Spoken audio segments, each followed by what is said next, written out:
ఈరోజు అయితే జున్ను ఎలా చేయాలో నేర్పిస్తా. నాకు కూడా రాదు, మా అమ్మ చెప్తే నేను నేర్చేసుకున్నా. పాలు తీసుకోండి, నార్మల్ పాలు కాదు, జున్ను పాలు. అంటే పాలు పోస్తారు కదా, మీకు వాళ్ళని అడిగితే ఇస్తారు, లేదంటే బయట జున్ను పాలు అడిగినా ఇస్తారు. ఒక ప్యాకెట్ జున్ను పాలు తీసుకోండి. ఒక ప్యాకెట్ జున్ను పాలకి వచ్చేసి హాఫ్ సరిపోతాయి. మనం మామూలుగా నార్మల్ బయట కొనుక్కుంటాం కదా పాలు, అవి హాఫ్ తీసేసిన ఎంత సరిపోతాయి అంత పెట్టుకున్నాం. ఈ పాలు తీసుకోండి, ఇంకా జున్ను పాలు, ఈ రెండు ఉండాలి, షుగర్ ఉండాలి, ఇంకా బెల్లం, ఇలాచీ పౌడర్ సరిపోతాయి. ఇంకేం అవసరం లేదు జున్ను చేయడానికి పెద్దగా. ఈరోజు నేనైతే ప్రాసెస్ చూపిస్తాను ఎట్లా చేయాలో. ఒక చిన్న తప్పేలా తీసుకోండి. అంటే మీరు ఎంత పాలైతే తీసుకుంటున్నారో ఆ పాలకి సరిపడా అన్నమాట. నేనైతే ½ లీటర్ పాలు తీసుకున్నాను. అబ్బో జున్ను పాలు కాస్ట్ ఎక్కువ ఉంది అబ్బా, ఫ్రీలో కూడా ఎవరు ఎత్తలే నాకు, అందుకని చెప్పి నేను కొంచెమే తీసుకున్నాను. ఇవే దొరికినాయి. అయినా చెప్పాలంటే కాస్ట్ పక్కన పెడితే దొరకడం చాలా కష్టం. ఆయన ఏమంటారంటే అమ్మ అందరూ అడుగుతారు, అందరికీ పోయాలి కదా, ½ లీటర్ వేసి అట్లా అడుగుతారు. ఇది వేసేసినాక మంచిగా నాకైతే ఈ ప్యాకెట్ పాలు చాలు. మా ఆయన నేను ఇద్దరమే కదా, మళ్ళీ వేస్ట్ అయిపోయి. తర్వాత దాంట్లోని ఈ పాలు కూడా నేను యాడ్ చేస్తున్నా.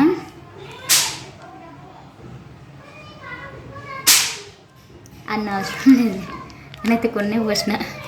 ఎందుకంటే ఎక్కువ ఈ పాలు పోసేసిన జున్ను ఏంటంటే పలుచగా వాటర్ లెక్క అయిపోతుంది, లేదా పాలు తక్కువ పోసినా కూడా మనకి గట్టిగా అయిపోతుంది అన్నమాట. అందుకని ఎన్ని పోసుకున్నాం, కొంచెం జున్ను పాలు, కొంచెం నార్మల్ పాలు. అంటే ఇవి ఒక 2 గ్లాసులు పోసాం అనుకోండి. జున్ను పాలు 2 గ్లాసులు ఉంటే క్వాంటిటీకి అది ½ గ్లాస్ అన్నట్టు, అంత కొంచెం పోస్తే సరిపోతుంది, క్వాంటిటీ కరెక్ట్గా వస్తుంది. ఈ 2 గ్లాసులు ఉంటే అది ½ గ్లాస్. అంటే జున్ను పాలు 2 గ్లాసులు పోసేటప్పుడు ½ గ్లాస్ నార్మల్ పాలు పోస్తే సరిపోతుంది.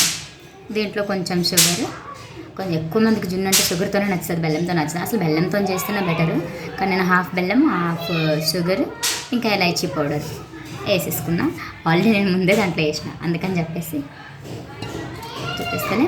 ఇప్పుడు మంచిగా కలిపేసి దీన్ని వేరే దాంట్లోకి బెల్లం మొత్తం కరిగేసేసిన, మొత్తం అంటే మొత్తం కరిగిపోయింది. నేనైతే చేయలేదండి, స్పూన్తోనే చేస్తాను. చేయబెడితే మా ఆయన ఊరికే తిడతాడు అనమాట, నీట్నెస్ లేదు పాడలేదు అని చెప్పేసి. అందుకని చెప్పేసి మంచిగా స్పూన్తో కరిగేసేసిన. ఇప్పుడు ఇలాచీ పౌడర్ ఫస్ట్ వేయొద్దబ్బా, కొంచెం అంటే హీట్ అయినాక వేస్తే స్మెల్ బాగా తెలుస్తుంది. ఇప్పుడు ఆ గిన్నె ఉంది కదా, మనం చిన్న చెంబులాగా పెట్టుకున్నాం కదా, దానికి ఎంతైతే సరిపడుతుందో అంతా ఏ కప్పాలో తీసుకోవాలి. నేనైతే ఈ గిన్నె తీసుకున్నా. ఈ గిన్నెలో ఏంటంటే హాఫ్కి వాటర్ వేస్తాం. వాటర్ వేసినాక కూడా కొంచెం డిస్టెన్స్ ఉండాలి కదా, ఇది బౌల్ నుంచి పెడుతున్నా. అంటే దీని మీద పెట్టేసరికి ఏమవుతుందంటే మంచిగా ఉడుకుతుంది. కిందకి పెట్టేసాం అనుకోండి, వాటర్ ఉబ్బుకుతాయి కదా, ఉబ్బినప్పుడు ఏంటంటే దాంట్లోకి వెళ్ళిపోతాయి నీళ్ళు.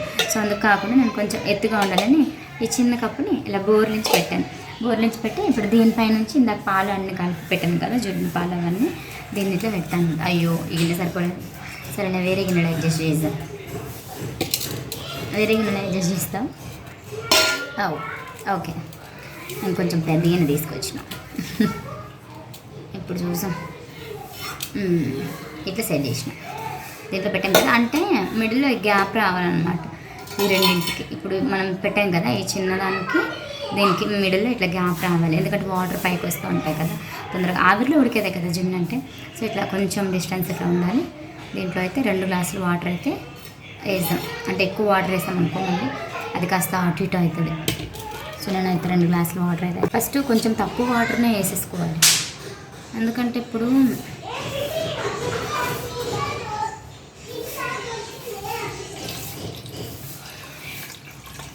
ఉడుకుతున్న కొద్దీ అవి ఇంకా వాటర్ కావాలంటే వేసుకోవచ్చు. ఒకటేసారి ఎక్కువ వాటర్ వేసుకున్నాం అనుకోండి పొంగిపోతుంది. అందుకని తర్వాత మధ్యలో యాడ్ చేసుకోవచ్చు, మధ్యలో చూసి. అందుకని చెప్పేసి స్పెసిఫిక్గా నేనైతే కొంచెం నీళ్ళు పోసుకున్నాను, కావాలంటే మళ్ళీ వేస్తానని చెప్పేసి ఇప్పుడైతే మిక్స్ చేసేసిన. దీనికి సరిపడా మూత అయితే పెట్టేసుకుంటాను. జున్ను రెడీ అవ్వలే. ఇప్పుడు ఇది లో ఫ్లేమ్లో పెట్టేస్తాం.